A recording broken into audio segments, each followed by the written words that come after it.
Pois é, meus amigos, mais uma vitória BPC Loas. Eu já vou contar todos os detalhes dessa informação, mas antes eu quero te convidar para você se inscrever aqui no nosso canal, deixar o seu like e também o seu comentário. Pois é, meus amigos, a sétima turma do Tribunal Regional Federal da Terceira Região reformou uma sentença e concedeu o benefício da prestação continuada, ou seja, o BPC, a uma moradora do interior de São Paulo que sofre de fibromialgia, dores crônicas, diabetes e hipertensão. Vejam só, meus amigos, o quadro de saúde dessa mulher, ou seja, né, se foi o TRF3 que concedeu o benefício, é porque o nosso querido INSS negou o direito a essa mulher, né? O colegiado, ou seja, o TRF3, determinou que o INSS implemente o benefício. Os magistrados observaram que a condição de deficiência para fins de concessão do BPC devem ser analisada sobre uma perspectiva biopsicossocial e que o trabalho doméstico não pode ser utilizado como justificativa para negar proteção assistencial às mulheres em situação de vulnerabilidade, né? O caso relatado pela desembargadora foi analisado sobre a ótica do protocolo para julgamento com perspectiva de gênero, previsto na resolução 492 de 2023 do Conselho Nacional de Justiça e da Política Nacional de Proteção dos Direitos da Pessoa com Fibromialgia. Presta atenção o que disse a magistrada. Negar o benefício com base na capacidade de ser dona de casa é falhar em reconhecer a dignidade e o valor do trabalho de cuidado, além de impor à mulher uma dura penalização e da doença, né, e da pobreza, afirmou a relatora. Veja só, gente, se essa moda cai aí, né, se esse tipo de situação vira moda, aí complica. Vejam só, o INSS negou, entre um dos motivos da negativa desse benefício foi porque a mulher é dona de casa, né, ou seja, tem que fazer os afazeres domésticos, tem que limpar a casa, tem que fazer almoço, ou seja, aí o INSS começa a entender, começa a criar uma nova jurisprudência que tem direito a receber o BPC somente aquelas pessoas que não conseguem fazer mais nada. Isso aí beira a crueldade, né? Conforme o processo, o pedido administrativo foi negado pelo INSS sob o argumento de que, embora a autora estivesse incapacitada para o trabalho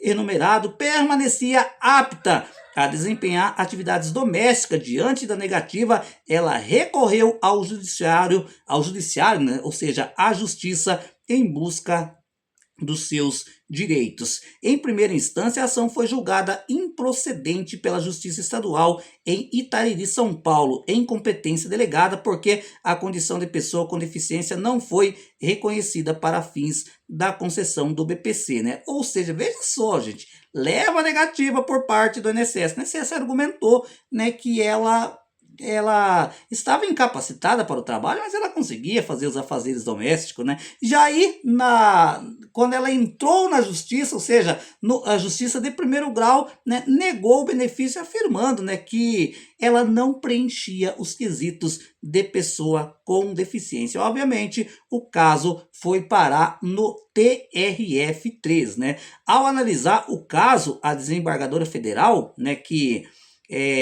ressaltou que a concessão do BPC deveria levar em conta, né, os princípios da dignidade da pessoa humana e da proteção social. A relatora observou que a avaliação da deficiência para fins de obtenção do BPC não pode se restringir a critérios exclusivamente médicos ou a verificação isolada, né, da capacidade física da autora. Segundo ela, também devem ser considerados fatores sociais, econômicos e culturais que afetam a vida das pessoas. Além disso, a magistrada salientou a importância de reconhecer a chamada economia do cuidado, né, conceito que abrange o trabalho doméstico e de assistência familiar exercido majoritariamente por mulheres, né, e sem remuneração, né? Essa que é a grande realidade, né? E aí, meus amigos, o que aconteceu, né? O INSS concedeu o benefício para essa mulher e, obviamente, meus amigos, vai ter que pagar, né, os atrasados desde o dia em que ela solicitou o BPC. O que me assusta, gente, num caso como esse, veja só, nessa mulher, ela não tem só um problema de saúde, né? São vários problemas, são múltiplos problemas de saúde, como por exemplo, fibromialgia, né? Quem sofre de fibromialgia diz que é horrível, né? Ela também sofre de dores crônicas, diabetes e hipertensão. Só que o INSS achou pouco, né? E aí o que me assusta ainda mais que quando ela entrou na justiça, a justiça de primeiro grau, né, falou que mesmo ela tendo todas essas doenças, isso não se caracterizava deficiência, mas graças a Deus que hoje nós não temos apenas um nível de justiça, né? Ou seja, a justiça de segundo grau, ou seja, o TRF3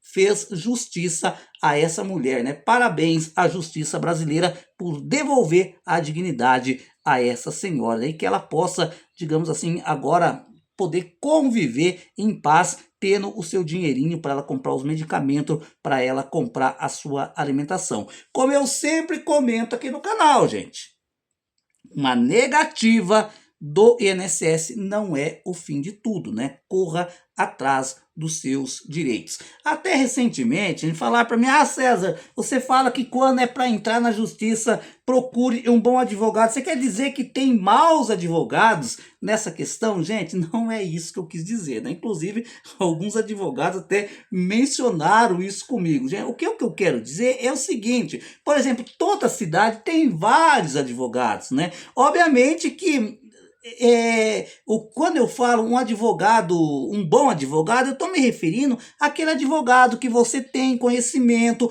ou talvez uma vizinha tua, né, conseguiu um benefício previdenciário, né, com o certo advogado, ou seja, procurar aquele que tem um bom nome. E isso também, gente, eu quero deixar claro aqui também, né, valorizar os novos advogados que estão começando aí, né? Porque eu tenho percebido também, por outro lado, que às vezes tem muitas pessoas que correm atrás somente de um advogado só, né? E o que acontece? O cara já tem 30 mil casos para analisar, ou seja, você será só mais um, né? Se você procurar um advogado que talvez esteja começando, né?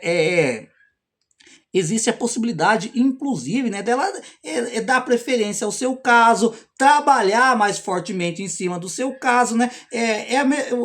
Até vou contar um relato, né? Na minha cidade tem uma advogada bastante badalada, né? Teve uma pessoa que solicitou, né, que entrou na justiça usando essa advogada badalada e ela acabou perdendo a ação, perdendo o caso, né? Aí depois, obviamente, ela procurou uma outra advogada, né? Uma moça de uma outra cidade que estava apenas começando, tinha poucos clientes, ou seja, estava se dedicando literalmente, né, ao caso. Gente, foi questão de 4 meses ela conseguiu resolver a situação dessa senhora, né? Porque ela estava começando, né? Tinha menos cliente, obviamente ela pôde estudar melhor o caso, né? E fazer uma defesa mais ampla. Mas quando eu falo do bom advogado, eu não estou desmerecendo ninguém, né? Obviamente que quando você vai buscar um advogado para te defender na justiça, é importante que você busque, né, um advogado que seja especialista em temas previdenciários